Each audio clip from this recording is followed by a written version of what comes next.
وزیر اعظم میاں شہباز شریف اور ترکی کے صدر کا ٹیلی فونک رابطہ ہوا ہے۔ وزیر اعظم نے مشرق وسطیٰ کے بحران پر گہری تشویش کا اظہار کیا ہے۔ ایران پر اسرائیلی حملوں اور خلیجی ممالک پر حملوں کی مذمت۔ وزیر اعظم نے صدر رجب طیب اردوان کو خلیجی ممالک کی قیادت سے حالیہ رابطوں کے بارے میں آگاہ کیا۔ دونوں رہنماؤں کا مزید کشیدگی سے بچنے کے لیے فریقین سے تحمل اور بردباری پر زور۔ وزیر اعظم نے ترک صدر کو افغانستان کے تناظر میں حالیہ پیش رفت سے بھی آگاہ کیا۔ دونوں رہنماؤں کا قریبی اور مسلسل رابطے میں رہنے، خطے میں امن و استحکام کے لیے مشترکہ کوششیں جاری رکھنے پر اتفاق ہوا۔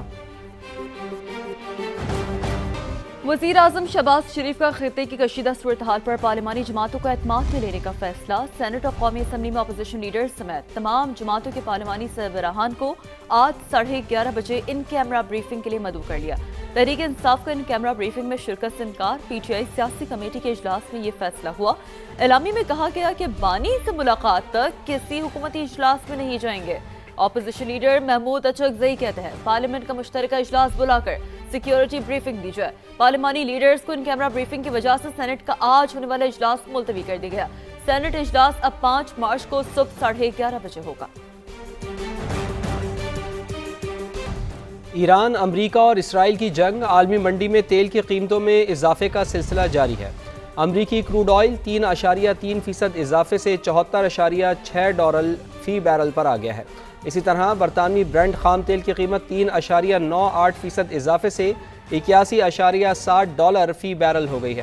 ماہرین کے مطابق آبنائے ہرمز کی بندش کے باعث تیل کی قیمتیں $100 فی بیرل تک جا سکتی ہیں۔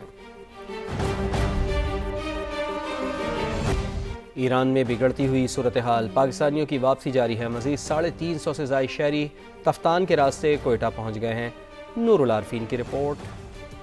ایران میں بگڑتی ہوئی صورتحال کے باعث پاکستانی شہریوں کی واپسی کا عمل مسلسل جاری ہے۔ ضلع انتظامیہ کے مطابق گزشتہ 24 گھنٹوں کے دوران مزید 384 پاکستانی شہری تافتان بارڈر عبور کر کے کوئٹہ پہنچے، جن میں بڑی تعداد طلبہ کی ہے۔ مائی ڈوم کے پاس بہت سارے میزائلز گرے تھے اینڈ میں ہاسپٹل میں تھی تب، اینڈ ہم لوگ روٹیشنز میں تھے اینڈ ہمارے سامنے بم گرا، ہمیں لگا ہم سیف ہیں، پھر بعد میں وہاں پہ بھی اٹیکس ہونے لگ گئے۔ جب ہم وہاں پہ تھے تو میں نے خود دیکھا ہے، میرے گھر کے قریب جہاں پہ ہم رہتے تھے ہاسٹل میں یا ڈورمیٹری کے قریب ہی میزائل پڑے ہیں، ہم ادھر موجود تھے اس ٹائم پہ، لیکن خوف کچھ نہیں تھا۔ وطن بحفاظت پہنچنے پر شہریوں نے مسرت اور اطمینان کا اظہار کرتے ہوئے اللہ کا شکر ادا کیا۔ اچھا لگ رہا ہے کہ ایٹ لیسٹ ہم گھر آئے، محفوظ ہیں، گھر والے پریشان تھے، وہ اب ان کو سکون ملا ہے۔ طلبہ نے تافتان بارڈر پر سہولیات کی کمی کا شکوہ بھی کیا۔ کھانا لایا گیا، 600 بندے ہیں، 300 ڈبے تھمائے گئے ہیں، سارے روزہ دار ہیں۔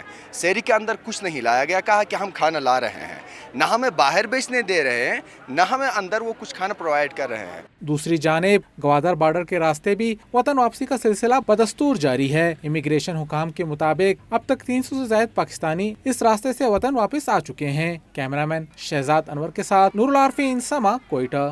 اہم ترین اپڈیٹ دیں آپ کو سچویشن روم سے۔ اسرائیل کے جنوبی لبنان پر حملے، 6 افراد جاں بحق ہو گئے، 8 کے زخمی ہونے کی اطلاعات موصول ہو رہی ہیں۔ لبنانی حکام یہ رپورٹ کر رہے ہیں اسرائیلی حملوں میں شہید شہریوں کی تعداد اب 50 ہو گئی ہے۔ اسرائیلی حملوں میں اب تک 335 افراد زخمی ہو چکے ہیں۔ لبنانی حکام کے مطابق اسرائیل کا لبنان میں 16 دیہات اور قصبوں کے رہائشیوں کو انخلا کا یہ حکم بھی سامنے آ رہا ہے۔ تو اسرائیل کے جنوبی لبنان پر حملے جاری ہیں، 6 افراد جاں بحق ہوئے ہیں، 8 کے زخمی ہونے کی اطلاعات ہیں، اور مجموعی طور پر اسرائیلی حملوں میں شہید شہریوں کی تعداد 50 ہو گئی ہے۔ لبنانی حکام یہ رپورٹ کر رہے ہیں 335 افراد کے زخمی ہونے کی اطلاعات موصول ہو رہی ہیں۔ یہ وہ اطلاعات ہیں جو لبنانی حکام رپورٹ کر رہے ہیں، ہم آپ تک پہنچا رہے ہیں۔ اسرائیل کا لبنان میں 16 دیہات اور قصبوں کے رہائشیوں کو انخلا کا حکم بھی سامنے آ رہا ہے۔ تو اسرائیل کے جنوبی لبنان پر حملے، 6 افراد جاں بحق اور 8 زخمی ہو گئے ہیں۔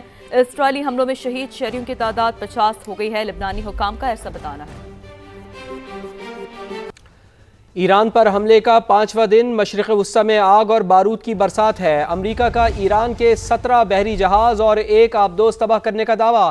امریکی سینٹ کام کے ایڈمرل ہیرڈ کوپر کے مطابق بحیرہ عرب، خلیج عمان اور آبنائے ہرمز میں اب کوئی ایرانی جہاز موجود نہیں۔ انہوں نے بتایا کہ ایران میں اب تک 2000 اہداف کو نشانہ بنا چکے ہیں۔ ایئر ڈیفنس سسٹم کو شدید نقصان پہنچایا، سینکڑوں کی تعداد میں بیلسٹک میزائل لانچرز اور ڈرونز تباہ کر دیے۔